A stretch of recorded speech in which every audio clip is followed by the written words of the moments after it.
La Cour.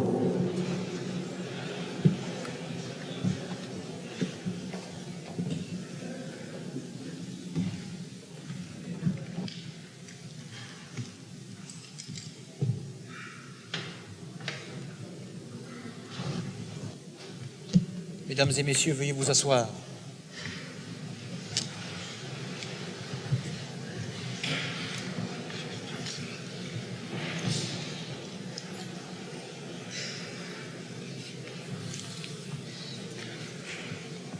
L'audience est reprise. Service d'ordre, s'il vous plaît. Est-ce que l'accusé a été extrait aujourd'hui? Monsieur le Président, je vous rends compte que l'accusé refuse de comparaître. Bien, alors je commets Maître Desfournel, huissier de justice à Lyon. Maître Vergès, nous vous écoutons. Monsieur le Président, Messieurs les conseillers, Mesdames et Messieurs les jurés, je voudrais tout d'abord, au nom de la défense unanime, et quand je dis la défense, c'est avec l'aval de notre client, nous incliner devant la lutte des résistants. Et quand nous le faisons, personne ne peut nous contester ce droit, car les peuples africains ont été les premiers engagés dans ce combat. Et moi-même, j'y ai passé ma jeunesse.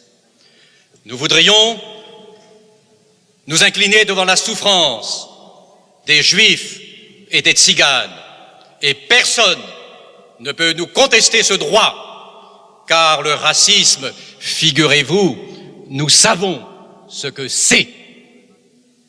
Nous nous inclinons devant le martyre des enfants d'Isieux, parce que nous portons le deuil des enfants algériens et que nous ne séparons pas dans la mort les victimes. La lutte contre le racisme aurait pu dresser entre vous et nous des passerelles. Nous verrons ce qu'il en a été. En tout cas, la question est posée, la question a été posée par nous, et nous seuls, avant le procès. C'est la question de savoir si le crime contre l'humanité devait être seulement orienté vers le passé, si ce n'était pas une question d'actualité, et la question principale de notre temps.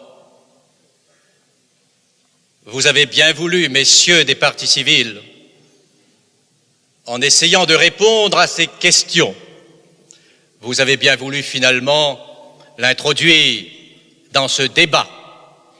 Et la défense se réjouit qu'à votre suite, mais allant plus loin que vous, le procureur général, dans la première partie de son réquisitoire, ait bien voulu admettre que cette notion de crime contre l'humanité est une notion qui n'est pas encore fixée, une notion qui varie, une notion qui oppose les cours françaises entre elles, mais qu'avec la position prise par la Chambre criminelle de la Cour de cassation, il n'est plus possible de faire en sorte que l'actualité n'entre pas dans ce procès.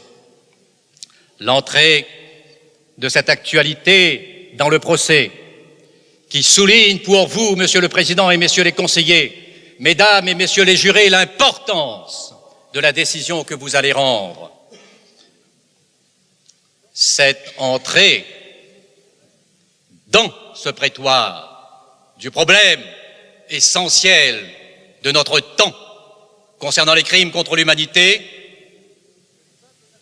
il était normal que les peuples africains qui ont été présents à tous les rendez-vous de la lutte contre le nazisme soient ici dans ce procès symboliquement représenté.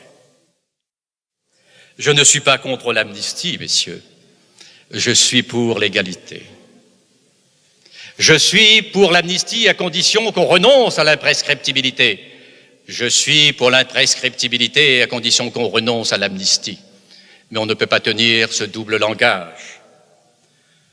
À Nuremberg, nous dit-on, c'est l'humanité qui se présentait en accusatrice Singulière humanité à tout le moins, humanité qui regroupait les seuls vainqueurs, mais pas tous les vainqueurs, puisque les peuples coloniaux s'en trouvaient exclus quand ils y avaient deux fois leur place, comme héros et comme victimes. Héros du combat libérateur et victimes des massacres qui prolongeaient la guerre. Pour parler au nom de l'humanité, il faut, pour le moins, être son émanation véridique et vérifiable, pouvoir parler au nom de tout homme et de tout l'homme. Je suis homme et rien d'humain ne m'est étranger, disait déjà Terence, cet ancien esclave de Rome, né dans cette Afrique du Nord dont nous parlons, à Carthage précisément. Comment peut-on se présenter comme mandataire de l'humanité sans la majorité des hommes qui la constituent? Intellectuellement, cette contradiction ne se surmonte pas. Cela signifie qu'en morale, elle se trouve présente dans ce prétoire, qu'elle plane sur ce procès depuis la première audience et qu'elle veille dans l'esprit de chacun d'entre nous. C'est pour cette raison, je pense, que la présence à cette barre, au cours de ce procès symbole, de cette défense symbolique, s'imposait. Et maintenant, avec votre accord, Monsieur le Président, je souhaiterais, sur ce problème qui est le problème capital de notre temps, et l'apport essentiel de ce procès, pouvoir céder ma place à mon confrère Jean-Martin Mbemba du barreau de Brazzaville. Maître Mbemba, nous vous écoutons. Le débat sur les crimes contre l'humanité est entré dans ce prétoire par la grande porte. La preuve, c'est que toutes les parties l'ont abordé. Les parties civiles, les ministères publics, il nous revient aujourd'hui l'avantage de le faire. Mais auparavant, que n'a-t-on pas dit à ce propos? Entreprise de banalisation des crimes nazis, opération de diversion, amalgame, que sais-je encore. Les parties civiles elles-mêmes, à l'audience du 18 juin, nous ont apporté leur contribution en disant, à propos des crimes contre l'humanité, ne pas trop restreindre, ne pas trop étendre. Mais ne pas trop restreindre, ne pas trop étendre, par rapport à quoi? Y a-t-il une base en deçà de laquelle on peut dire que tel crime ne remplit pas les conditions nécessaires pour être qualifié de crime contre l'humanité, et une base au-dessus de laquelle il n'y a plus de crime contre l'humanité? Cette démarche me paraît quelque peu contestable, parce qu'il me semble que pour parvenir à une définition qui me paraisse un peu plus conforme à la réalité, il est bon de partir d'une situation concrète, de définir à partir de cette situation concrète une solution qui puisse refléter cette situation concrète, de revenir à d'autres manifestations de la situation concrète, et dans ce mouvement incessant de la situation concrète à la définition, parvenir à un moment donné à une définition qui puisse refléter non sa conception subjective des choses, mais la réalité objective des phénomènes et des choses. C'est la raison pour laquelle, Monsieur le Président, Mesdames, Messieurs, j'ai voulu aborder avec vous aujourd'hui l'examen de ces débats en m'appuyant sur deux cas. Le premier cas a pour cadre le Congo. Le deuxième, Madagascar. C'est à dessein que j'ai choisi ces deux cas. Le premier a trait à ce qui s'est passé à l'occasion de la construction du chemin de fer Congo-Océan. Nous sommes, Monsieur le Président, dans les années 1930. Et 1930 doit vous rappeler quelque chose. C'est l'émergence du nazisme. Monsieur le procureur général vous a dit dans quelles conditions cette idéologie a été mise en place. Mais ce qu'on ne vous a pas dit, c'est le contexte historique de cette idéologie, l'environnement international. Le nazisme n'est pas tombé du ciel, c'est un produit historique.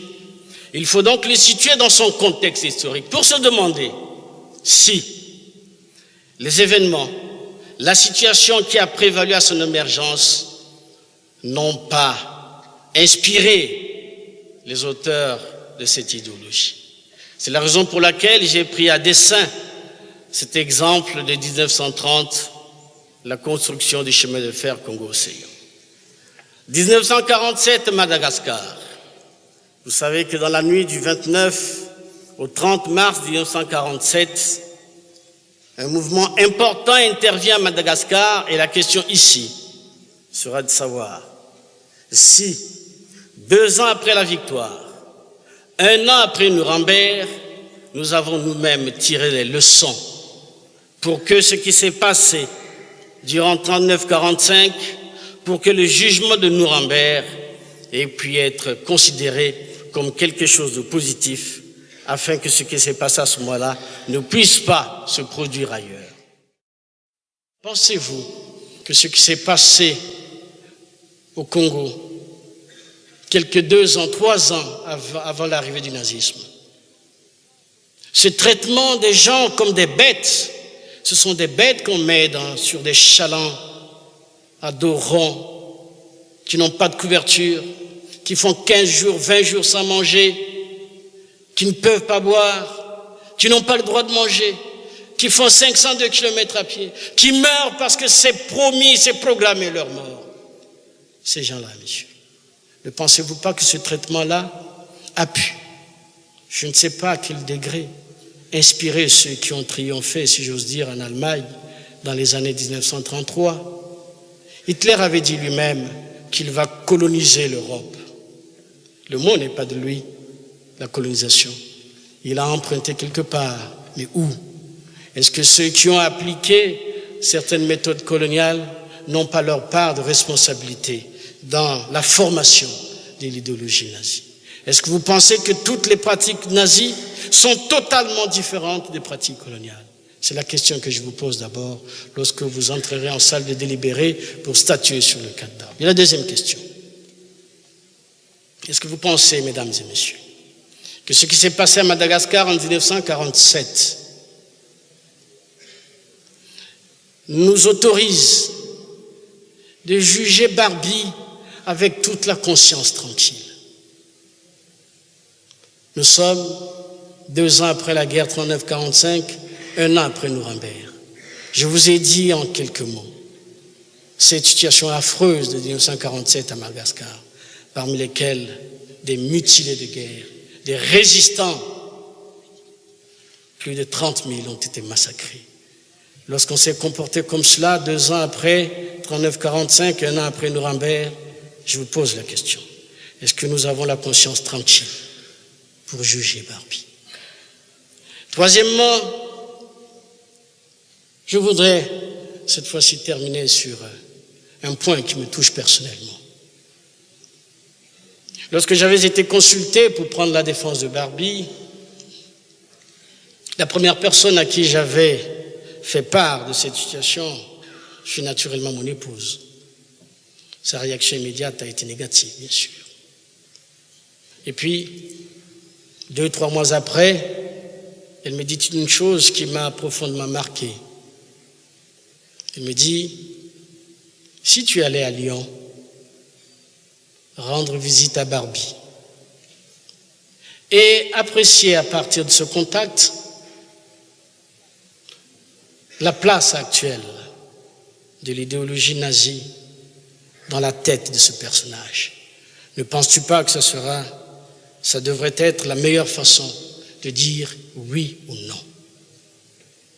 Monsieur le Président, lorsque ce jour, je fus accompagné de Jacques Vergès à la prison Saint-Joseph pour rendre visite à Barbie,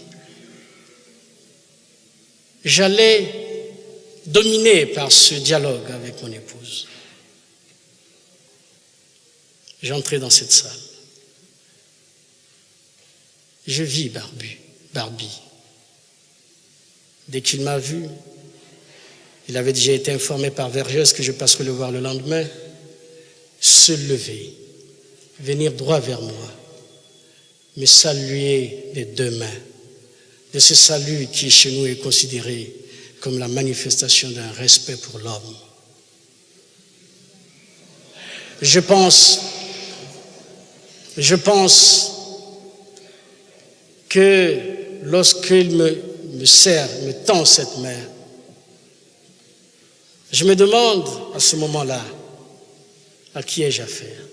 Il me dit simplement ceci: merci maître, merci d'être venu, merci pour votre plaidoyer. Je m'assieds, le reste, c'est le secret professionnel, je n'en dirai pas un mot. Je comprends que la salle ait pu réagir à ce que j'ai énoncé, peut-être parce qu'ils ne vivent pas la même situation que moi.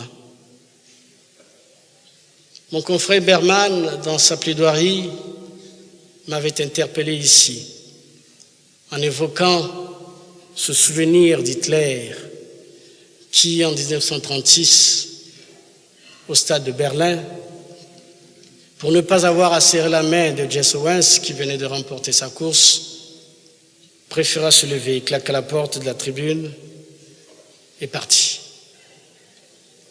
Mon cher confrère, vous venez un peu tard dans ma conscience. Ces faits-là, je les ai vécus et je continue à les vivre, de telle sorte que votre interpellation, vraiment, croyez-moi, elle est venue bien tard. Je vais terminer par un espoir, un message d'espoir. J'espère que, au terme de ces débats, pour lesquels toutes les parties sont tombées d'accord pour dénoncer la cruauté du nazisme, que peut-être nous commencerons par extirper en nous, j'allais dire, les restes de quelque chose qui se rapproche un peu du racisme, pour que demain, tous les opprimés, tous ceux qui ont souffert du racisme, juifs, arabes, noirs, résistants, vietnamiens et d'autres, nous puissions faire front et nous présenter devant tous les régimes qui appliquent des politiques identiques, chacun avec sa pancarte, qui est la pancarte des enfants d'Isieux, qui est la pancarte de Soweto, chacun avec la pancarte manifestant le massacre, pour dire à ces régimes une seule phrase: plus jamais ça. Maître Mbamba, la Cour vous remercie. L'audience est suspendue 20 minutes.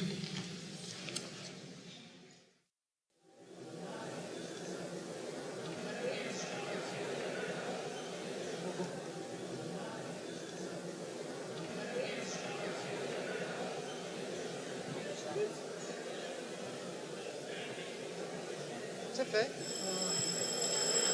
La Cour.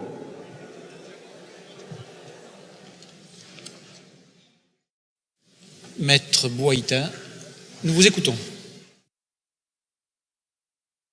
Il n'y a pas Barbie contre Shoah et rien à côté. Oui, en effet, il n'y a aucune différence entre les crimes d'hier et d'aujourd'hui, et ce n'est pas la haine d'un lieutenant sénile qui changera quoi que ce soit.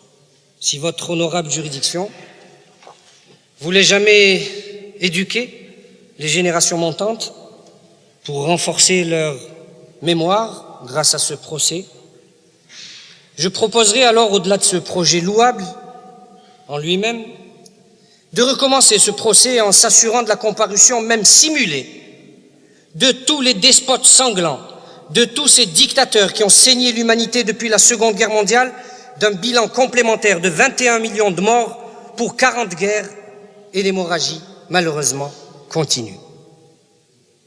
Ce n'est qu'à ces conditions que le symbole sacré d'une balance jouerait le rôle qui est le sien, celui d'une justice sans haine, sans mesure autre que la vérité a une dimension humaine. Félicitons d'avance ceux et celles qui auront le courage, puisqu'il faut à tort l'appeler ainsi, d'assurer à la justice française la réalité de la trilogie révolutionnaire liberté, égalité, fraternité. Son honneur et sa noblesse sont au prix de cet effort admirable qui régénérera, j'en reste certain, le ressort altéré de la paix des nations. Bien sûr, Monsieur le Président, Messieurs, Mesdames, mes chers confrères, je voudrais simplement apporter le mot de la fin. Les victimes du nazisme, Monsieur le Président, vous ont proposé de leur réserver la page blanche de votre jugement. À la mémoire de tous nos morts, à la mémoire de toutes nos douleurs, à la mesure de nos espoirs les plus sacrés, pourriez-vous inscrire ces quelques mots que l'univers attend fébrilement sur ce suaire des enfants d'Isieux, sur ce suaire des enfants de Sabra et Shatila, sur ce suaire des enfants de Soweto, le peuple de France en toute humanité.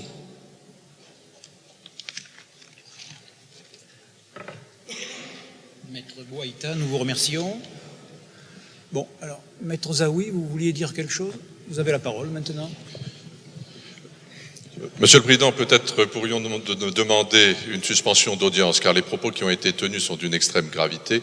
Il ne suffit pas en quelques mots de répondre à mon confrère qui, pour expliquer la défense de Klaus Barbie, tente d'opposer les phénomènes et les faits d'histoire qui se sont passés à Sabra et Shatila et de les opposer aux crimes commis par Klaus Barbie et également aux crimes contre l'humanité du nazisme. Il est intolérable d'entendre normalement, tranquillement, sous prétexte que l'on va parler de faits d'histoire aujourd'hui. Il est absolument intolérable d'entendre que pour parler de la définition des crimes contre l'humanité telle que votre cour l'a entendu pendant 2 mois, d'entendre pendant 1 heure parler des faits, certes regrettables, graves, que la communauté internationale a réprouvés, mais qui ont fait l'objet d'enquêtes, que la presse a pu s'en occuper, a pu enquêter, et on vient aujourd'hui dire à votre cour, mais vous savez, Israël est aussi coupable que les nazis à l'encontre des Juifs. On vient vous dire, et on ne pourrait pas réagir, Israël est aussi coupable que ces nazis en ayant été complice des phénomènes et des faits qui se sont passés à Sabra et Shatila, et j'aurais aimé entendre mon confrère parler des massacres de Tal el-Zatar, de massacres des chiites par d'autres, des milices chrétiennes par des chiites, des massacres multiples qui se sont déroulés pendant cette période tragique et actuelle du Liban. Je trouve qu'il est absolument intolérable de laisser simplement votre cour entendre cela et demain de passer à l'examen du dossier par notre confrère Vergès. Je vous demande donc une suspension d'audience pour qu'un certain nombre d'entre nous puissions répondre, puisqu'aujourd'hui, on nous a dit en début d'audience, nous allons parler des problèmes de notre temps. Alors, les problèmes de notre temps ne sont pas l'apanage simplement de la défense. J'estime que les parties civiles également peuvent parler des problèmes de notre temps. Je tiens à dire que la défense et les avocats des parties civiles ont la liberté du discours et que les seuls juges, ce ne sont pas ni les avocats de la défense, ni les avocats de la partie civile, ce sont les jurés. Les jurés et la cour d'assises. Vous avez entendu pendant 10 jours les explications qui vous ont été fournies avec sincérité, vigueur, énergie par les parties civiles. Vous commencez d'entendre la voix de la défense, il m'apparaîtrait tout à fait anormal. Et je vous donne mon sentiment, car nous existons avec Lombard et Yanina Castelli dans cette procédure et nous avons essayé de vous le montrer. Il m'apparaîtrait totalement anormal qu'à chaque argument de la défense, il y ait une riposte de la partie civile. Les débats ont été largement ouverts. Vous êtes ici pour juger. C'est à vous de dire ce qui est bon et ce qui est mauvais. Ce n'est pas à nous de dire ce qui est bon et ce qui est mauvais dans l'argumentation adverse. On doit avoir le respect de la parole des parties civiles, mais on doit aussi avoir le respect, c'est une question de dignité, et je vous le dis, de la parole de la défense. Non, je vous en prie. Je demande le silence, s'il vous plaît. Je demande le silence, s'il vous plaît. Je demande au service d'ordre d'être particulièrement vigilant. Et si vous avez pu repérer la personne qui a sifflé, vous la faites sortir, s'il vous plaît. Maître Jakubowicz. Oui, Monsieur le Président, 2 mots seulement. 2 mots. Avocat de la communauté juive dans ce procès, je ne suis pas l'avocat de l'État d'Israël. Je tiens seulement à m'associer solennellement à la demande qui vous a été faite par mon confrère Zaoui de suspendre cette audience pour permettre une réponse des parties civiles à ces accusations absolument ignominieuses qui n'avaient rien à voir avec le débat que nous avons aujourd'hui. Et je pense qu'il est important pour la sérénité des débats, puisque ces débats ont toujours été sereins jusqu'à aujourd'hui, que vous fassiez droit à cette demande de suspension d'audience. Il n'est pas admissible, quels que soient les sentiments que les parties civiles puissent avoir lors de l'audition de l'argumentation de la défense, il n'est pas admissible, car c'est un droit fondamental, que la défense soit interrompue par rapport à l'argumentation dont elle a la liberté et la responsabilité. Et de ce point de vue, pour la sérénité de ces débats, je souhaite que la Cour ne suspende pas cette audience, mais que, compte tenu des plaidoiries qui ont été faites, la Cour suspende l'audience pour la renvoyer à demain pour la poursuite de l'audition de la défense. Je voudrais dire que pour des raisons de principe, je suis pour la libre expression de la défense à ses risques et périls. La Cour et le jury est souverain, ils sont capables d'entendre et d'apprécier. Dans ces conditions, effectivement, je déplore l'interruption de la plaidoirie de notre confrère algérien. Notre droit à nous, ce sont les usages, c'est de répliquer, la défense ayant toujours la parole en dernier. Alors laissez-moi constater simplement que nous avons écouté longuement et normalement cet après-midi 2 avocats de Barbie, sans jamais aborder à aucun moment les faits qui sont reprochés à Barbie. Monsieur le Président, je voulais vous dire que je m'associe à la demande de notre confrère Zaoui pour une suspension d'audience afin que nous puissions répliquer à propos de l'État d'Israël en particulier, qui sont absolument hors du sujet et qui ont été tenus par notre confrère. Pas d'autres interventions? Maître Vergès, oui. Nous avons fait ce que les avocats d'en face et ce que Monsieur le procureur général a fait lui aussi, citer un certain nombre de textes, de documents qui sont publics, qui ne concernent pas le dossier lui-même, qui concernent le nazisme en général, le colonialisme en général. Ils l'ont fait. Nous avons accepté. Nous avons accepté parce que nous voulons que ce procès se déroule dans des conditions normales, parce que nous avons confiance dans le dossier et que nous allons plaider, parce que nous vous faisons confiance. Et aujourd'hui, nous ne pouvons pas, Monsieur le Président, ne pas nous opposer à la demande qui vient d'être faite, parce que si nous avions produit un document nouveau concernant les faits, effectivement, le débat n'aurait pas été contradictoire. Les parties civiles auraient eu le droit de dire « vous avez réservé un document que vous ne nous avez pas montré, que vous produisez à la fin », comme eux-mêmes l'ont fait. Ce n'est pas le cas. C'est une interprétation. Demain, nous interviendrons à nouveau sur le dossier pour l'interpréter. Donner la parole à la partie civile aujourd'hui sur cet incident, ridicule. Serait demain les encourager à nous apporter la réplique sur l'interprétation que nous allons faire du dossier? Mais les débats sont clos. Ils ont eu la parole, ils ont plaidé le temps qu'ils ont voulu, nous plaiderons le temps que vous nous permettrez de plaider. Je ne vois pas dans les usages des cours d'assises ce qui autorise à répondre sur une interprétation. Voici ce que j'avais à vous dire. Donc la défense, quant à elle, vous demande, accordez-nous une suspension d'audience si vous voulez, mais en tout cas, nous nous opposons à ce que les débats étant terminés, la partie civile qui a toujours l'esprit de l'escalier veuille aujourd'hui poser des problèmes qu'elle n'avait pas songé à poser quand a eu la parole. L'audience est suspendue 10 minutes.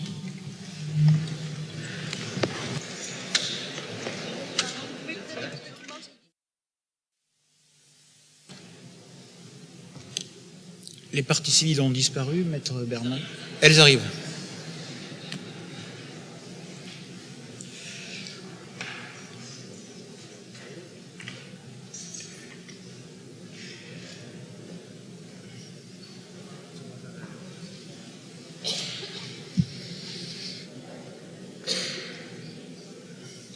Bien.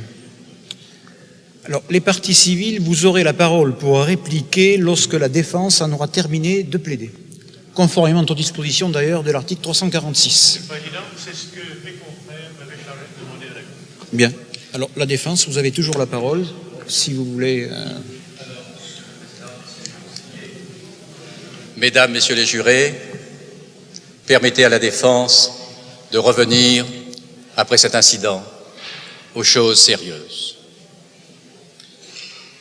Le débat qui a été ouvert aujourd'hui est un débat largement ouvert sur l'actualité internationale. Cela a été nécessaire. Le procès Barbie n'est pas un procès franco-français. Nos adversaires ont répété que l'humanité était présente ici. Barbie n'est pas arrivé en France tout seul, il était en Bolivie, il y a un problème de droit public. Barbie était de nationalité allemande, il est de nationalité bolivienne aujourd'hui, c'est un problème international. Et il était parfaitement dans le droit de la défense d'évoquer aujourd'hui l'importance de cette notion de crime contre l'humanité à la lumière des débats qui se sont déroulés jusqu'à maintenant sans incident majeur depuis près de 2 mois.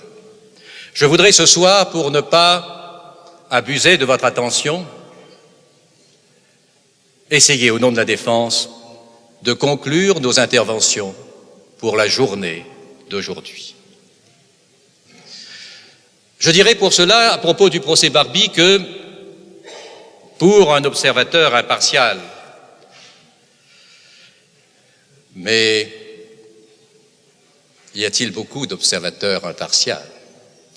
Les horreurs ne se situent jamais dans un seul camp. Toutes les parties prenantes à un conflit en commettent, les uns beaucoup, les autres beaucoup moins. Mais c'est le vainqueur qui a écrit l'histoire. C'est le vainqueur qui a instruit le dossier, qui notifie et distribue les chefs d'inculpation. Cela doit être dit, ce n'est offensant pour personne. Mais dès lors, cette notion de crime contre l'humanité, si elle n'étend pas son champ à toute la planète, si elle reste orientée comme une arme uniquement vers le passé, devient en effet, risque de devenir une arme de propagande par laquelle le vainqueur s'attribue toutes les valeurs humaines, les nie à ses voisins et s'efforce de prolonger à jamais dans les âmes le succès remporté par les armes, y compris cette arme par excellence qu'a été l'avion de bombardement. Plus de 40 ans après la capitulation de l'Allemagne, vous avez le mandat moral de juger au nom de l'humanité tout entière, quand vous représentez le seul droit français, le seul peuple français, la seule République française. Ceci vous montre à quel point votre tâche devient une tâche exceptionnelle et qu'elle requiert de vous une attention plus grande à la décision que vous allez prendre, une plus grande prudence, une plus grande circonspection. Et c'est à cela que la défense a voulu vous appeler aujourd'hui. Parce qu'autrement, si vous oubliez cela, parlant au nom de l'universel, mais en fait reflétant des intérêts particuliers, vous apparaîtrez comme des gens qui se réclament de 2 mètres et de des références, mais qui en fait sert 1 mètre et une référence. Et personne n'approuverait un tel système, sauf l'hypocrite comme individu et la fausseté comme système. On m'objectera Nuremberg et son tribunal. Je réponds, cet ordre juridique-là, en droit, en vrai droit, ne vaut rien. Il est, vous le savez, contestable. Des voix autorisées l'ont contesté. Mais nous pouvons admettre cependant, même si l'adjectif fait intrinsèquement injure au droit, sa valeur circonstancielle ou provisoire, que dans l'élan de la victoire si durement payée, que devant le poids des souffrances accumulées, la découverte horrifiée des camps et des charniers, jusqu'alors si mal connus de tous, ce tribunal d'exception ait-tu à ce moment-là sa place et son rôle? Peut-être. N'oubliez pas non plus que Klaus Barbie, dans son lugubre travail, celui d'une armée d'occupation, avait la légalité pour lui. Il avait pour lui la légalité française, 3 fois hélas. Que la dite légalité ait été déclarée ultérieurement illégale n'y change évidemment rien. Rien pour lui. Certes, le comte serait tout de même qu'il soit fait reproche à Barbie, petit officier allemand, de n'avoir pas rejoint le général de Gaulle. Décidément, comme ce concept de crime contre l'humanité paraît obscur, chargé d'équivoques, l'humanité n'est pas une addition d'hommes, de pays, de circonstances. Elle est une condition et elle est un principe. L'humanité, c'est l'humain. Quand des voyous torturent et assassinent une jeune femme, ils atteignent l'humanité tout entière en elle. Et nous sommes tous partie civile. Point n'est besoin que les assassinés se multiplient. De même, si les garanties, les droits, les protections accordées par la société civile à toute personne humaine manqueraient par arbitraire au seul Klaus Barbie, toute l'humanité aussi se trouverait atteinte. Ce procès, organisé 45 ans après les faits qu'il examine, enfreint le droit ordinaire. Depuis 4 ans, il se prépare dans un tumulte médiatique organisé. Mais aucun philosophe de l'histoire ne se hasarde à le justifier. Aucune grande voix ne le déclare légitime, puisque d'ailleurs il n'y a plus de grandes voix. De ces grandes voix au-dessus de la mêlée, où le peuple aimait reconnaître sa conscience, il y a simplement un homme seul en face de vous. Nous plaidons pour l'évidence. Une conception de l'humanité qui serait réduite, oui, qui serait réduite aux seuls vainqueurs blancs européens et nord-américains de la guerre, ne constituerait pas un progrès vers quelque ordre pénal international, plus attentif aux droits, comme on voudrait nous le faire croire. Elle incarnerait bien au contraire une régression vers le désordre primitif, où il n'existe d'autre justice que la vengeance, d'autre droit que celui du vainqueur, d'autres critères que la force. En l'élevant au rang de devoir et de charge imprescriptibles, dont l'accomplissement n'aurait à s'embarrasser d'aucune des restrictions imposées par le droit commun, on ne changera jamais la vengeance en justice, mais on rabaisse la justice en vengeance. Ce procès l'illustre tristement, parce qu'il heurte le droit, il offense la vérité, et il blesse la France. Demain, si vous me le permettez, Monsieur le Président, je voudrais pour vous, pour mesdames et messieurs les jurés, et j'espère sans interruption subalterne, pouvoir vous démontrer ces 3 points.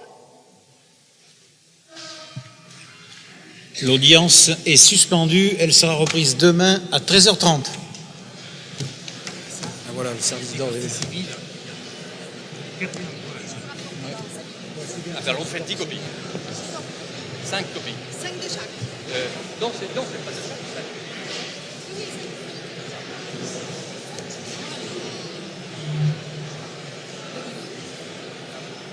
Alors, messeigneurs.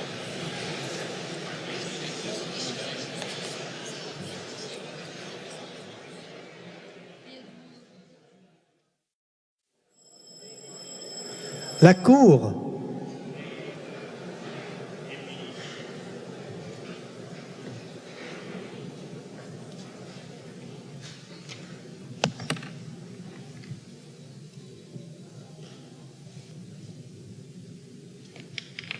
Mesdames et messieurs, veuillez vous asseoir.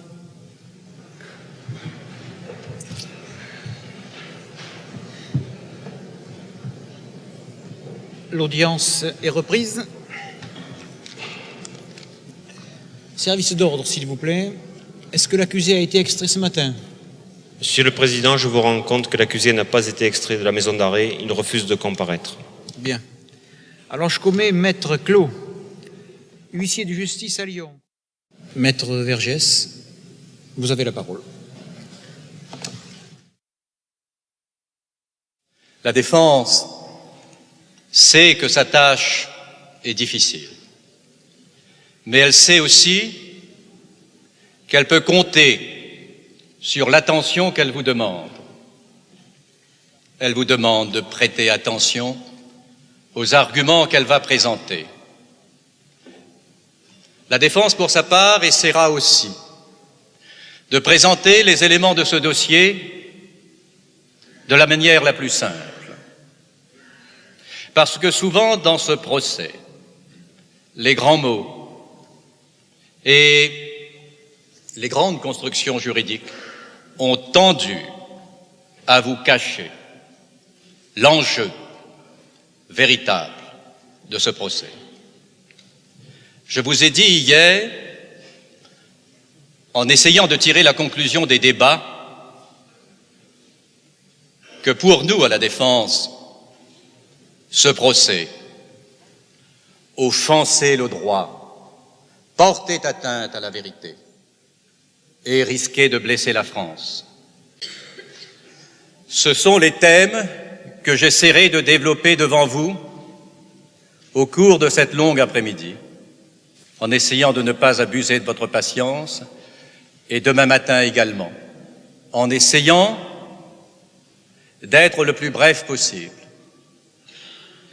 Vous tiendrez compte, j'en suis sûr, du fait que la défense dispose dans sa plaidoirie de 2 jours et demi, que les autres ont plaidé devant vous pendant 2 semaines. Ce procès offense le droit. C'est un problème que l'accusé a posé au centre du débat depuis le départ. On a dit à ce sujet, on lui a répondu non par des arguments de droit, on lui a répondu par des arguments de polémique. Il a dit « Je suis ici illégalement ». On lui a répondu « Vous êtes un lâche ». Ce n'est pas un argument. L'injure, l'outrance n'a jamais remplacé un argument, et spécialement un argument juridique. Je crois qu'il est bon que je vous rappelle la situation juridique de l'accusé. Comme vous le savez, il a été condamné en 1952. Je vous ai dit que ce procès violait la loi. Je vous dis, non seulement cette loi de 1927 sur l'extradition, mais ce procès plus gravement viole la Constitution de la France. Avant d'y arriver, je voudrais, tout en abrégeant l'exposé que je comptais vous faire, vous donner quand même l'appréciation d'un journal étranger à ce sujet. Et il ne s'agit pas d'un journal bolivien, il s'agit d'un journal d'Europe. Il s'agit du Times de Londres, un journal très respectable et très respecté, qui écrivait dans son éditorial du 8 février 1983, sous le titre « Unforgettable, Unforgivable », c'est-à-dire inoubliable et impardonnable, qui écrivait ceci mot pour mot. La procédure utilisée pour transférer Barbie de la juridiction bolivienne à la juridiction française semble hautement irrégulière, highly irregular. Il n'a pas été extradé comme l'avaient demandé les gouvernements français et allemands. L'extradition est une procédure juridique qui aurait probablement fait l'objet d'une contestation devant les tribunaux boliviens. Au lieu d'y recourir, le gouvernement bolivien a décidé d'expulser Barbie de son territoire. Et c'est toujours le Times de Londres qui écrit « Normalement, une personne expulsée a le droit d'aller dans un pays de son choix. Le ministre de l'Intérieur bolivien a déclaré que la France était le seul pays européen qui avait accepté de recevoir Barbie. La belle affaire, la France le réclamait. Mais comme le dit le Times de Londres, cette affirmation est difficilement crédible étant donné la demande d'extradition formulée par l'Allemagne. Et de toute manière, il n'y a aucune raison sérieuse de penser qu'une personne expulsée de Bolivie ne puisse aller que dans un pays européen. Pourquoi pas dans un autre pays d'Amérique du Sud? En réalité, ce qui est arrivé est que le gouvernement bolivien a pris une décision politique en remettant Barbie et en se débarrassant de toutes les subtilités juridiques. J'aborde donc à partir de maintenant les faits qui sont reprochés à l'accusé. Je voudrais dire avant de commencer que la défense a écouté, sans réagir, les réflexions de ceux qui nous font face, même quand nous n'étions pas d'accord avec ce qu'ils disaient, même quand nous n'étions pas d'accord avec des espèces de mises en garde qu'ils nous faisaient. J'aimerais, pour la sérénité de ces débats, qu'abordant les faits, si mes adversaires d'en face ont oublié de dire quelque chose entre les dents, qu'ils comprennent très bien que ce n'est pas la responsabilité de la défense, et que la défense a le droit ici de parler comme les parties civiles en ont eu le droit, sans être interrompus. Je passe directement au premier chef d'accusation contre l'accusé. Il s'agit de la rafle que vous savez, de la rafle au siège de l'Union générale des Israélites de France. Cette rafle pose plusieurs questions. Ce qu'était l'Union générale des Israélites de France, Monsieur le procureur général l'a évoqué dans son réquisitoire, un peu rapidement au goût de la défense, qui complétera donc ce qui a été dit. Il s'agit de discuter du seul et unique témoignage, celui du nommé Thomas, et enfin d'arriver à une critique des documents qui existent. Pour cette critique des documents qui existent, la défense pense que le plus simple pour elle serait que vous puissiez tous vous référer à ces documents tels qu'ils ont été présentés à l'opinion avant de vous être présentés à vous-même, mais tels que les reproduit une brochure qui est au dossier, en exemplaire unique, je crois. La défense s'appuiera donc sur les documents même des parties civiles et se propose de, avec votre autorisation, Monsieur le Président, de vous soumettre 12 exemplaires de ce document présenté par les parties civiles elles-mêmes. Je ne pense pas qu'il soit nécessaire de le leur communiquer. La défense n'a jamais communiqué dans cette affaire de documents qu'elle n'ait soumis à un débat contradictoire. Cela n'a pas été toujours le cas pendant les plaidoiries des parties civiles, mais la défense n'a pas estimé nécessaire de faire à ce sujet un incident. Elle n'est pas au tribunal de commerce. Ici donc, nous avons 12 brochures préparées par les parties civiles. Une de ces brochures, je crois, Monsieur le Président, si je ne me trompe pas, figure au dossier. C'est la rafle de la rue Sainte-Catherine, préparée par la documentation réunie et publiée par Serge Klarsfeld. Mais est-ce qu'il y a 12? Oui. Peut-être je vais en garder un pour moi quand même.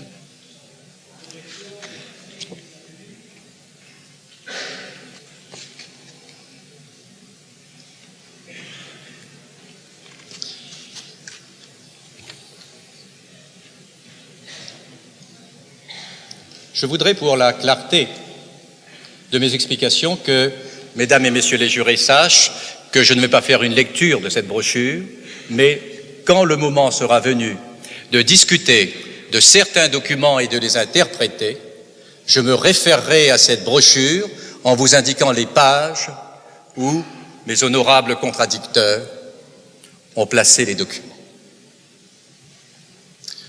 Ceci étant dit, les débats. Ceci étant dit, les débats ont montré que ce jour-là, au siège de l'Union générale des Israélites de France, un piège avait été tendu. L'instruction a glissé sur le rôle de l'Union générale des Israélites de France. La défense, elle, ne le peut pas, à moins de trahir sa charge. Même si l'action des Juifs dans la collaboration de 1941 à 1944 est délicate à soulever, on comprendra qu'il nous est impossible de ne pas le faire. Nous taire serait trahir les devoirs de notre charge et vous exposer, mesdames et messieurs, à ne pas comprendre ce qui s'est passé ce jour-là, le 9 février 1943. Qu'on m'entende bien, la communauté juive de l'époque a eu ses traîtres, comme tant de peuples ont eu les leurs dans des circonstances troubles. En raison des souffrances endurées par leurs frères, la pudeur interdisait d'en parler depuis 40 ans. Mais outre qu'elle ne respecte pas l'histoire, cette pudeur, certes compréhensible, exerce sur les esprits une inhibition qui est préjudiciable au jugement. Comment pouvez-vous juger de cette affaire sans connaître ce qui s'est passé? Ce n'est que dans le cadre de la préparation de ce procès que l'affaire de la rafle de la rue Sainte-Catherine a été ressortie de la vase où elle dormait jusqu'à ce jour. Mais comment? Grâce à ce que certains appellent un truc. Ce truc fonctionne en deux parties, un témoignage et des documents écrits. Le témoin, cité dans cette affaire, après consultation d'une des parties civiles, produit curieusement l'effet contraire de ce qu'un témoignage devrait être sous peine de nuire à la cause qu'il prétend servir et de jeter la suspicion sur un certain nombre d'autres. D'ailleurs, Monsieur le procureur général l'a très bien senti. Il a très bien vu que ce témoin proposé par la partie civile était dangereux. Il y a renoncé. Mais moi, je ne renonce pas à critiquer le témoignage de cet individu parce qu'il nous éclaire sur la manière dont l'accusation a été portée, l'instruction menée et les témoins subornés. Ce témoignage donne rétrospectivement raison à Céline quand il écrivait à son avocat que s'il rentrait à Paris, on y trouverait 20 témoins pour jurer qu'il était la maîtresse d'Hitler. Si, quand j'ai dit à cet homme, qui avez-vous rencontré à la direction de l'UGIF? Il m'avait donné le nom d'un responsable mort de l'UGIF. Ma question aurait semblé absolument impudente et sacrilège. Si je lui avais dit dans cette salle, parmi ces 100 personnes, il m'avait donné le nom, par exemple, de M. Salomon Badinter, déporté et qui n'est pas revenu. Ma question aurait semblé sacrilège et vous l'auriez cru. Si je lui avais posé la question quand vous êtes sortis dans la rue, qui avez-vous rencontré? Il m'avait donné le nom d'un juif du dernier convoi du mois d'août. Vous auriez dit l'avocat de la défense, vraiment dans cette affaire, manque de pudeur. Il y a des limites à la décence. Mais l'avocat de la défense a posé cette question et le témoin ne s'y était pas préparé. Mais voilà comment, dans cette affaire, avec ce témoin, vous avez frôlé l'erreur judiciaire. Vous savez très bien ce qui se serait passé ce soir-là s'il avait préparé son mensonge. Nous étions disqualifiés. Vous seriez convaincu aujourd'hui que Barbie était là ce jour-là, qui discutait à Quarel avec cet individu. Faites attention. Faites attention. On abuse de vous. Et 40 ans après, ce n'est pas difficile. Je disais hier que la mémoire, c'est quelque chose de vivant. Elle existe ou elle n'existe pas. Mais qu'une mémoire, pour exister, n'a pas besoin de la drogue d'un procès. On vous cache ce dossier sur l'UGIF. Là, nous saurions ce qui s'est passé. Parce que de toute évidence, il s'est passé quelque chose. Et même si l'UGIF n'a pas trempé dans cette rafle, il y a eu des commentaires ensuite de faits. On a dit, tel a eu une attitude héroïque, tel a été imprudent. Rien. Sur cette rafle de l'UGIF, on vous demande de condamner Barbie en vous cachant le dossier qui existe. Vous ne le ferez pas parce qu'on vous traite d'une manière indigne.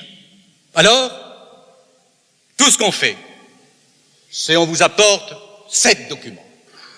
7 documents fournis par le Centre de documentation juive contemporaine.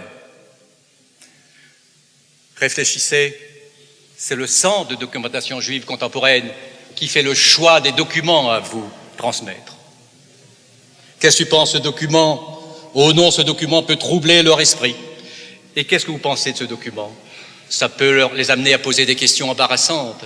Et ce document-ci, ah ben oui, celui-là, on peut leur donner les braves bougres. Car pour ceux qui ont préparé ça, vous êtes de braves bougres et rien de plus. Et nous aussi, on nous insulte en nous faisant jouer un rôle dans quelque chose qui est une comédie. Tout ça relevé à cette époque, puisque le colonel Knab n'était pas encore arrivé, du commandant Ollert. Et Barbie n'avait rien à y faire qu'à seconder son chef, ne serait-ce que pour signer de sa plume un message de victoire dont le mérite ne lui revenait pas. Mais si Barbie n'est pour rien, et je crois vous l'avoir démontré, en tout cas si rien n'établit que Barbie était pour quelque chose dans la rafle de l'UGIF, vous n'avez qu'une réponse à faire. Quand les questions vont vous être posées, ces seules réponses sont celles des hommes libres. Non et non. Et si quelqu'un vous dit, mais enfin, il y avait peut-être un doute, vous lui répondrez, s'il y avait un doute, s'il y avait des éléments pour compléter notre certitude, c'était à ceux qui accusent de nous les apporter plutôt que de nous les cacher.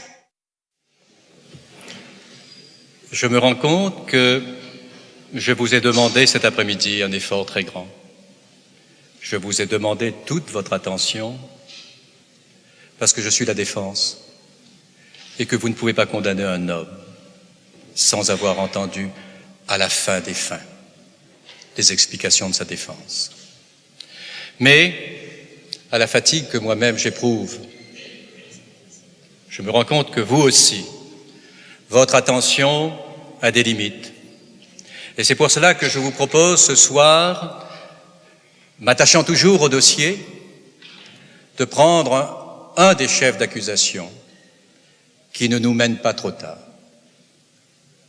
Tenez compte que la tâche que j'ai de discuter de ce dossier en 1 jour et demi est une tâche très lourde. Ah, si nous avions été 40 ici, les choses auraient été plus faciles. Donc je vous demande de me comprendre. Demain, j'essaierai de ne pas vous mener trop tard. La justice doit se rendre dans des conditions où on ne dit pas « allons, pressons, on va faire vite ». Mais en même temps, il me faut vous donner ces explications.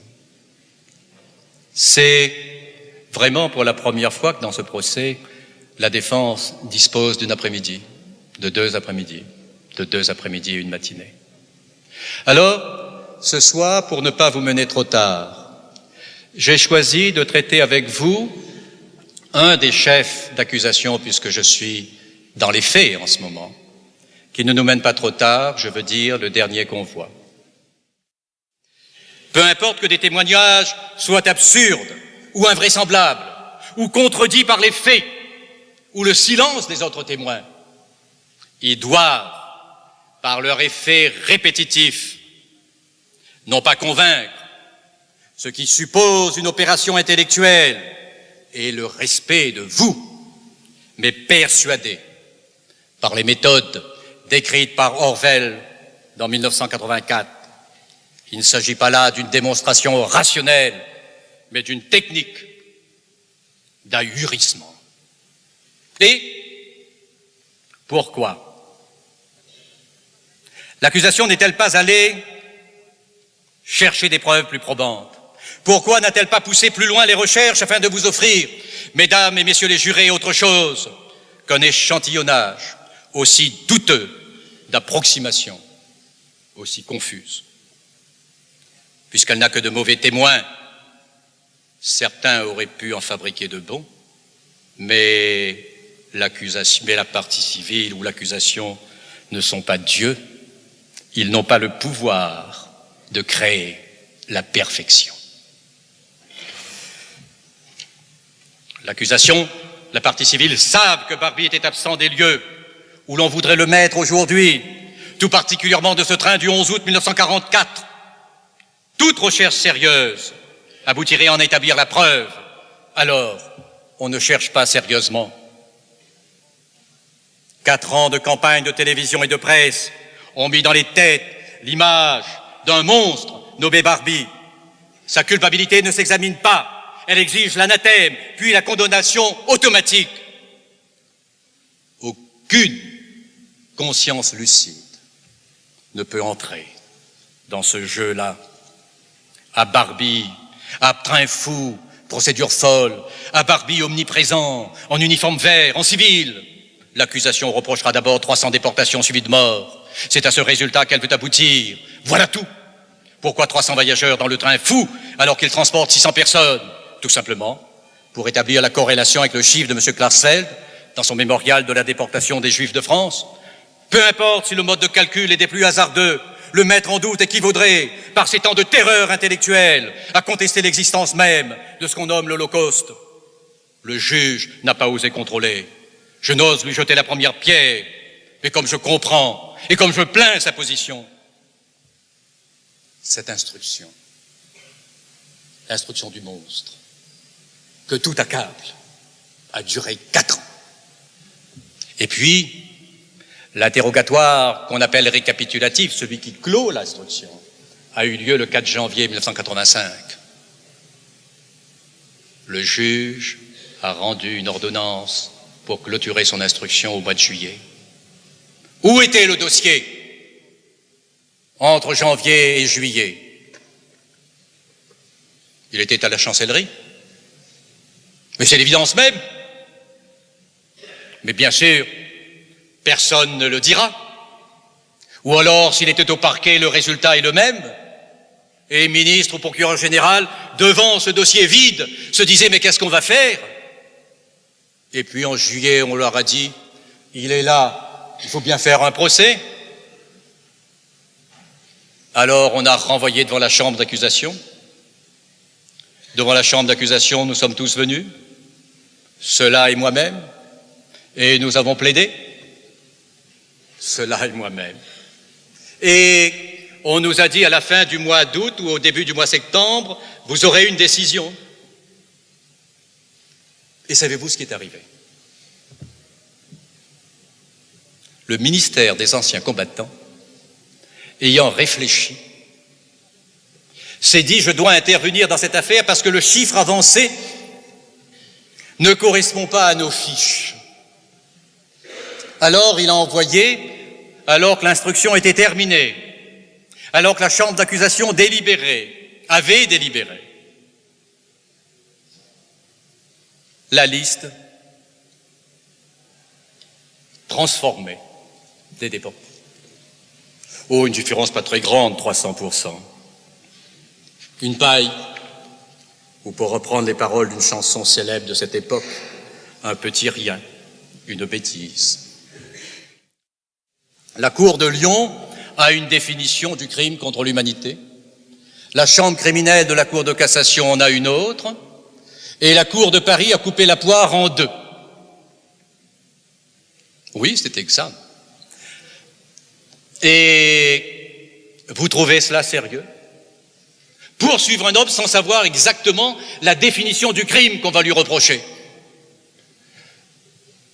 Monsieur le procureur général vous l'a dit, c'est une notion qui est en pleine évolution. La jurisprudence de Nuremberg est extrêmement maigre. Il vous a dit quelque chose de plus grave. Et cela lui a échappé, parce qu'il est un juriste, attaché au respect des lois et aux droits de la défense. Il vous a dit, mais enfin, quand on l'a poursuivi en 1954, on l'a poursuivi sur la base de l'ordonnance de 1944, de l'ordonnance du général de Gaulle, qui ne parle que de crimes de guerre. Et on ne pouvait pas, en 1944, le poursuivre, lui ou les autres, au nom des statuts du tribunal militaire international ou de l'accord de Londres qui sont postérieurs. On vous reconnaît qu'en 1944, on ne pouvait pas le poursuivre pour crime contre l'humanité parce que cette notion n'existait pas en droit français. On ne pouvait pas le poursuivre en 1944, à plus forte raison en 1945. Mais 40 ans après, on le peut. Quand je vous dis que ce procès est un procès magique, dans la logique du rêve, par ailleurs, pourquoi reprocher à Barbie le départ du dernier train seulement? S'il dirigeait vraiment les déportations, pourquoi ne lui reprocher qu'un convoi, le dernier, et non pas l'avant-dernier, ou l'antépénultième, ou le 10e, le 5e, ou le 15e? Pourquoi le dernier? C'est parce que sans doute on a tiré à la courte paille.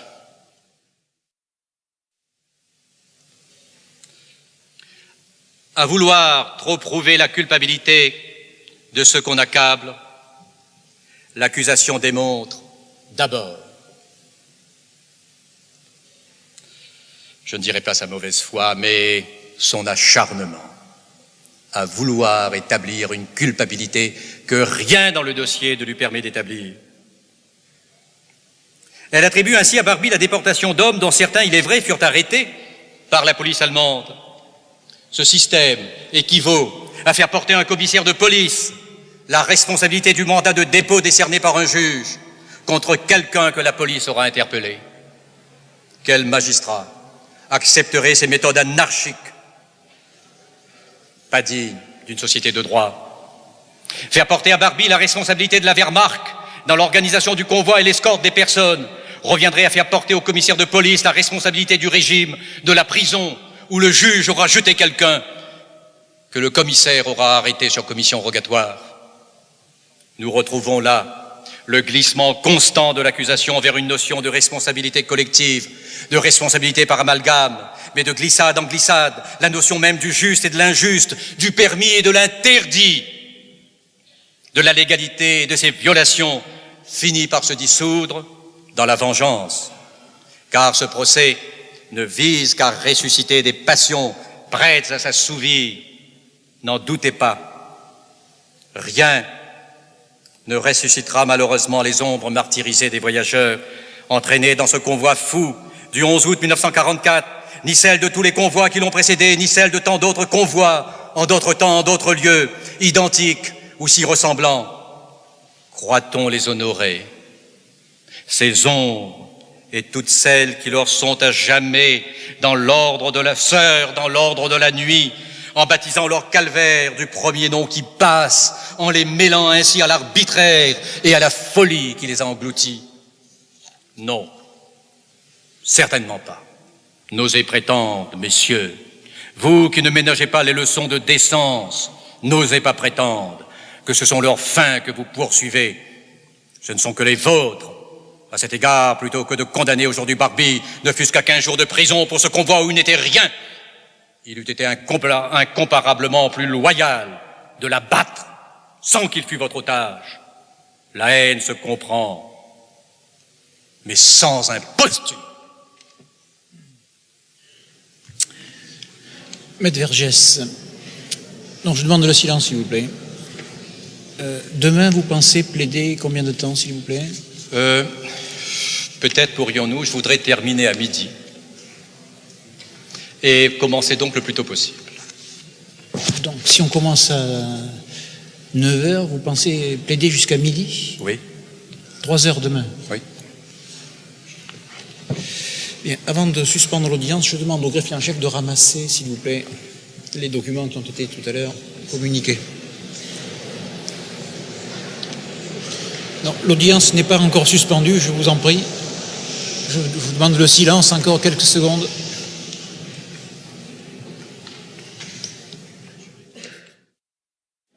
L'audience est suspendue, elle sera reprise demain à 9h.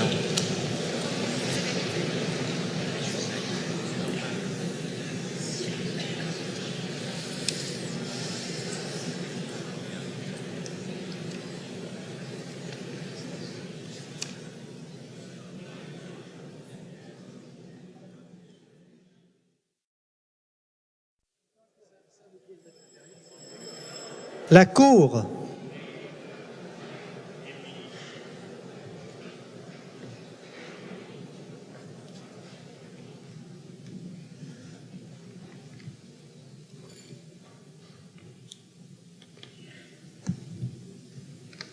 Mesdames et messieurs, veuillez vous asseoir.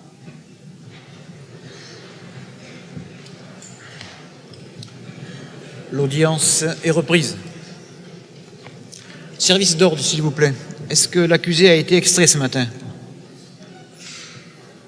Monsieur le Président, je vous rends compte que l'accusé n'a pas été extrait, il refuse de comparaître. Bien, je commets maître Clos, huissier de justice, conformément aux dispositions de l'article 319 du Code de... Qu'il soit amené par la force publique ou d'ordonner qu'il soit passé outre son absence au débat. Ce à quoi il m'a été répondu, je ne viens pas. Requis signé, a signé Klaus Altmann. Monsieur le procureur général. Je vous demande, Monsieur le Président, de décider que Klaus Barbie devra comparaître par la force au moment où il sera interrogé sur le point de savoir s'il a une déclaration à faire et qu'il reste à la disposition de la Cour jusqu'au prononcé du verdict. Partie civile, pas d'observation. La défense est opposée, elle exprime son opposition et c'est tout.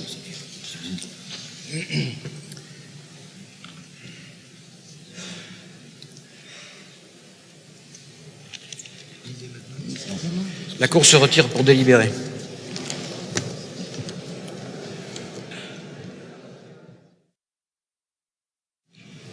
L'audience est reprise. La Cour rend son arrêt. La Cour, statuant publiquement sans l'assistance du jury et après en avoir délibéré conformément à la loi, vu les dispositions des articles, ordonne que, nonobstant son absence, il sera passé outre au débat durant les plaidoiries de ses conseils, mais qu'il sera amené par la force devant la Cour dès celle-ci terminée et jusqu'à la clôture de l'audience criminelle. Voilà, Maître Vergès, vous avez la parole.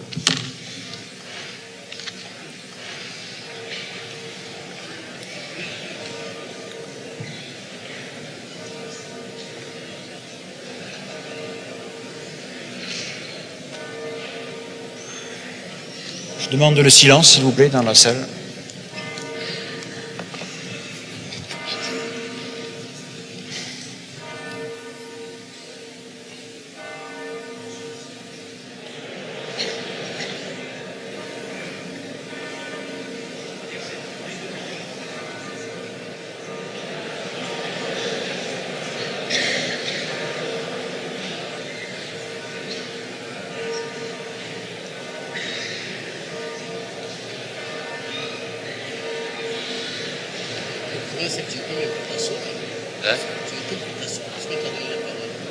Oui, je peux pas m'asseoir. C'est tout de même pas si gênant.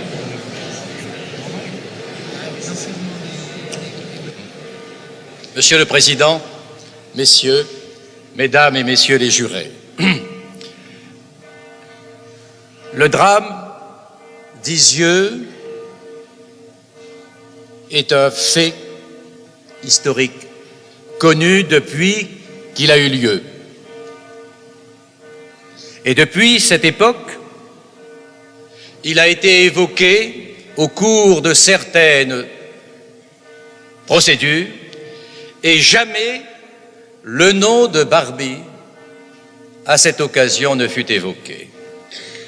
Jusqu'au moment où, sans aucun fait nouveau, on décida de lui en faire porter la responsabilité. Ce télex, présenté devant l'opinion d'abord, devant vous ensuite, selon une hiérarchie nouvelle qui fait passer le quatrième pouvoir avant le troisième, et l'information dirigée avant la justice éclairée. Donc ce télex est présenté comme une trouvaille de M. Klarsfeld. Ce n'est pas exact. Ce télex, un télex, a été cité dans le réquisitoire français à Nuremberg. Il est vrai qu'entre le télex cité à Nuremberg, si nous devons nous reporter aux seuls éléments objectifs qui conviennent dans un procès de cette importance, il existe entre le document cité par le procureur français à Nuremberg et le document que j'appellerai Klarsfeld une différence de taille. Le procureur français à Nuremberg, citant un texte qui correspond au télex Klarsfeld, ne parle pas de Barbie. Il parle de Röttke et de Brunner.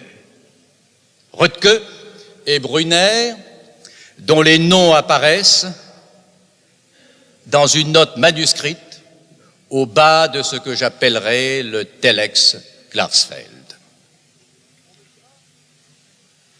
On me dira, ce n'est pas parce qu'il n'a pas cité le nom de Barbie que le nom de Barbie n'y figurait pas. Oui, on peut tout dire, mais dans une affaire aussi grave, il est bien évident que le nom de Barbie étant déjà couché dans la liste des criminels de guerre que la France réclame, il était normal que le procureur français, à ce propos, mentionne le nom de Barbie. C'était un élément supplémentaire à charge de Barbie, dont la France réclamait à tous ses alliés la livraison. Le procureur français n'a pas cité le nom de Barbie, il a cité le nom de Röttke et de Brunner. Ne croyez-vous pas qu'il y a à cela une raison? Nous y reviendrons. En tout cas, ce document de Nuremberg a disparu sous sa forme originale. À Nuremberg, on produisait des documents originaux. Eh bien, cet original a disparu. Et il reparaît sous une forme de photocopie à un centre dont je vous ai déjà parlé hier et qui s'appelle le Centre de documentation juive contemporaine. C'est le vivier d'où l'on retire les éléments qui peuvent servir à ce procès.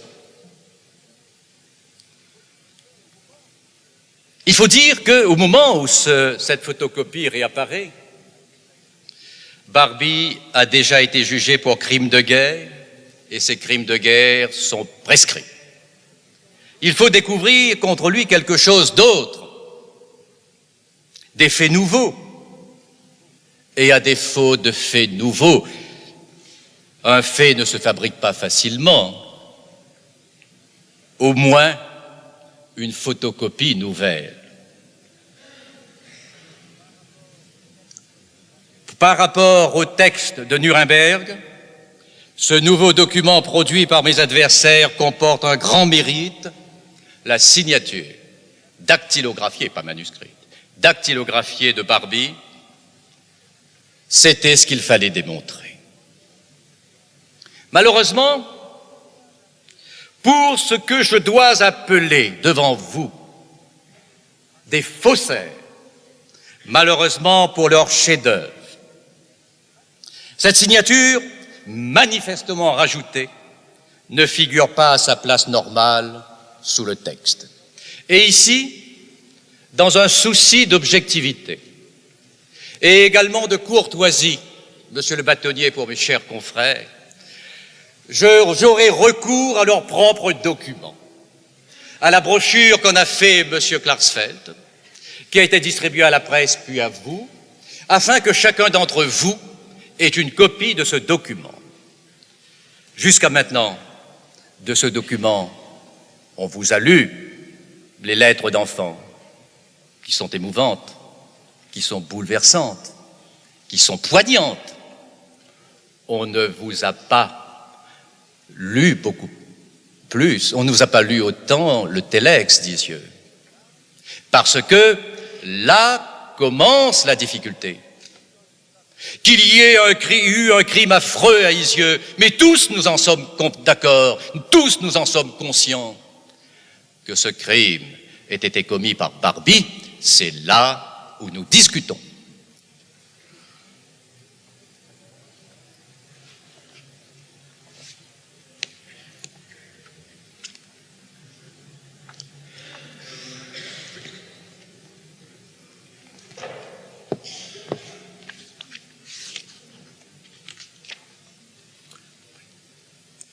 Avec votre accord, Monsieur le Président, et si la partie civile ne voit pas d'objection à ce que ses propres œuvres et chefs-d'œuvre soient soumis à la lecture de Mesdames et Messieurs les jurés. Ici, voici 12 copies à votre disposition.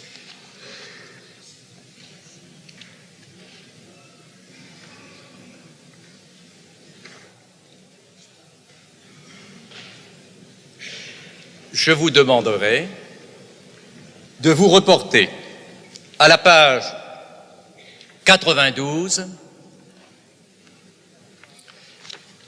et à la page 95.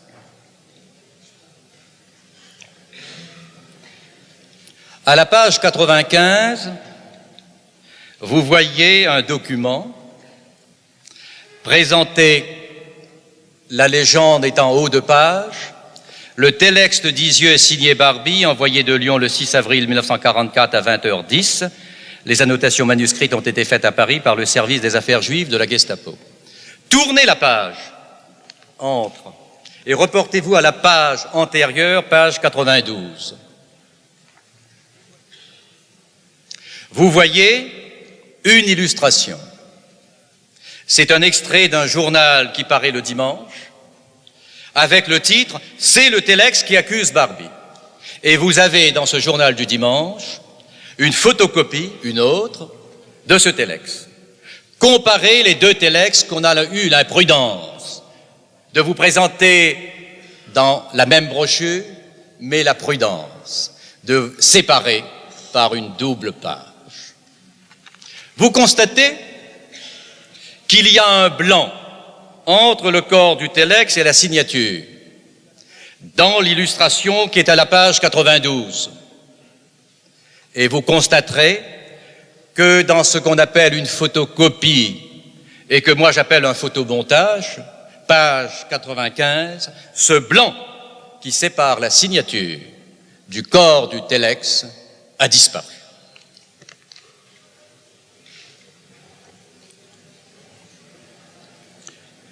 Voyez, le télex d'Isieux est un corps vivant. Le télex d'Isieux n'est pas une photocopie morte. C'est un corps vivant et comme un organe vivant, elle évolue selon sa propre loi et devient parfois le montage d'un montage. Le blanc que Monsieur X a fait supprimer à la page 95. Ce blanc qui figure dans le document qui est sous le scellé numéro 4. C'est le même, sauf le blanc. Oui, je ne vois pas d'objection, au contraire.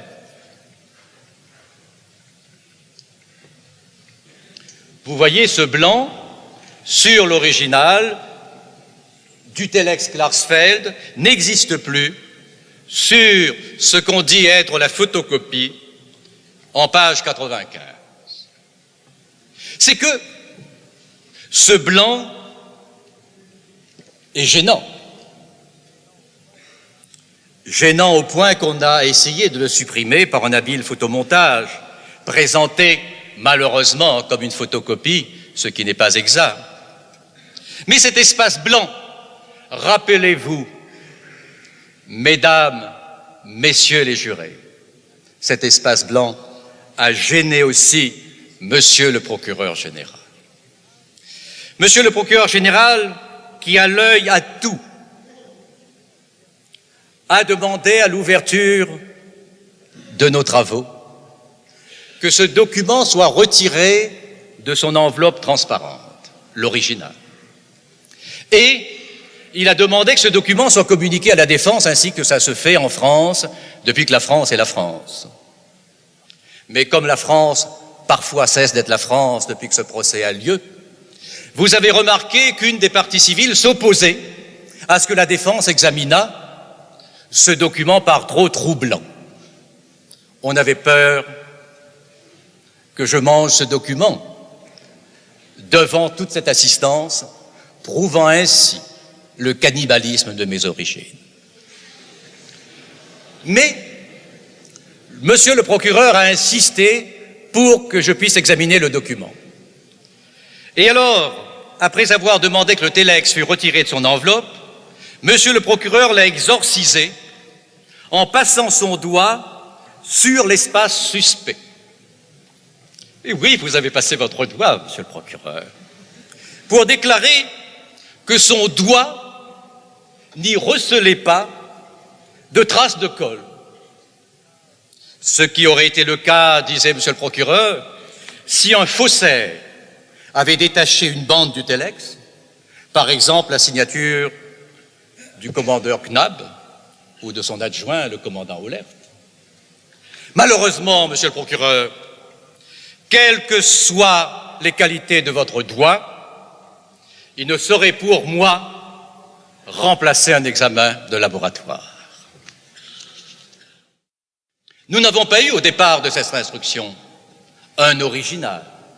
Nous avons eu une photocopie. L'ennui avec une photocopie, ou l'avantage, cela dépend de quel point de vue on se place. En tout cas pour la défense, l'ennui avec une photocopie, c'est que l'expertise de son authenticité est quasiment impossible. À moins d'appeler expertise les numéros de prestidigitation auxquels se sont livrés ici certains experts venus d'outre-Rhin. Mais comment analyser le papier original? Comment déterminer l'âge de la colle qui fixe les bandes de télétype sur leur support? Comment comparer les caractères utilisés pour la signature qui n'est pas manuscrite avec les caractères du reste du message? C'est la raison pour laquelle l'accusé a porté plainte pour faux et exigé la production de l'original. L'accusé exigeait la production de l'original. Eh bien, on a retrouvé à ce moment-là l'original. Je ne parle pas de l'original de Nuremberg, je parle de l'original du faux. Et cet original du faux a été retrouvé dans un dossier où, paraît-il, il n'avait pas à figurer, le dossier de l'ambassadeur Abetz. Le moins qu'on puisse dire, si on accepte cette version, c'est qu'il ne règne pas un ordre très grand au Centre de documentation juive contemporaine. Que des documents importants peuvent être glissés dans des dossiers qui ne sont pas les leurs et ainsi disparaître le temps d'une procédure. En tout cas,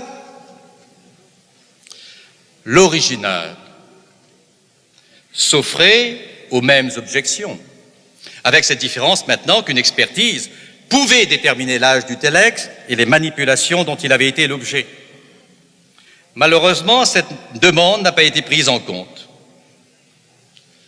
L'accusé ayant proposé de consigner $1000 et le juge réclamant exactement 4 fois plus.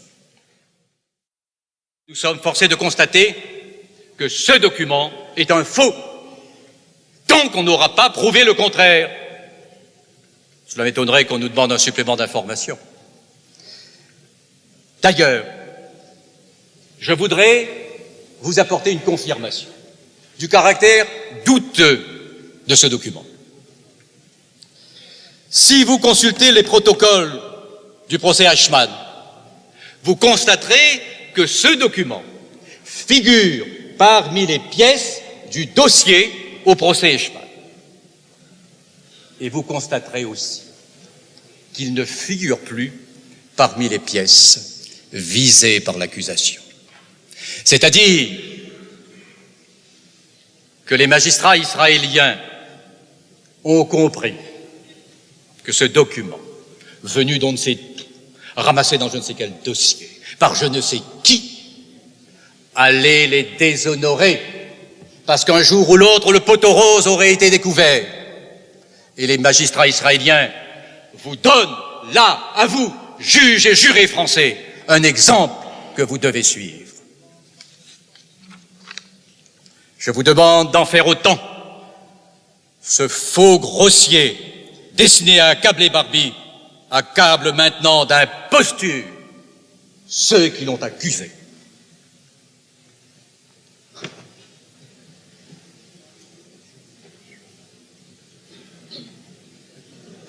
Bien. Alors, l'audience est suspendue. Elle sera reprise à 14h. Merci.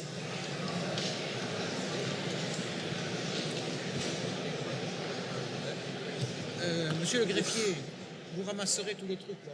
Ça aussi.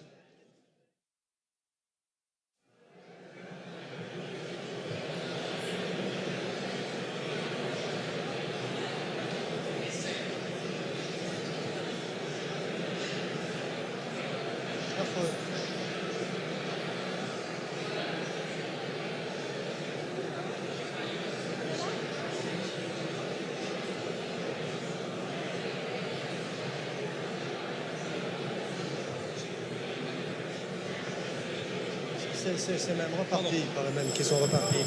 La Cour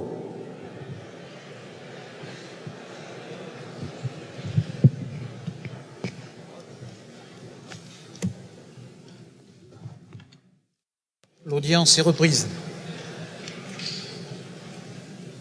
Alors, Maître Vergès. Il me reste maintenant ces 3 chefs d'accusation principaux ayant été traités, à traiter du dernier. C'est le chef qu'on appelle des cas individuels. Ce sont, vous le savez, un certain nombre de plaignants qui accusent M. Barbie de les avoir torturés de manière particulièrement ignoble et de les avoir fait déporter.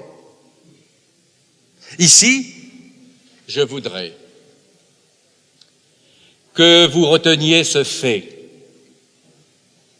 La torture, vous a-t-on dit, est un crime de guerre. Mais pour les besoins de la cause, on vous a fait entendre beaucoup de témoins torturés qui vous ont raconté avec une émotion qui n'est pas discutable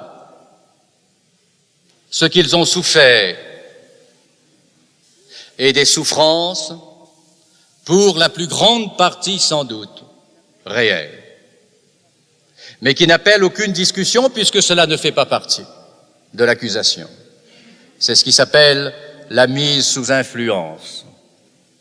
C'est ce qui s'appelle la manœuvre.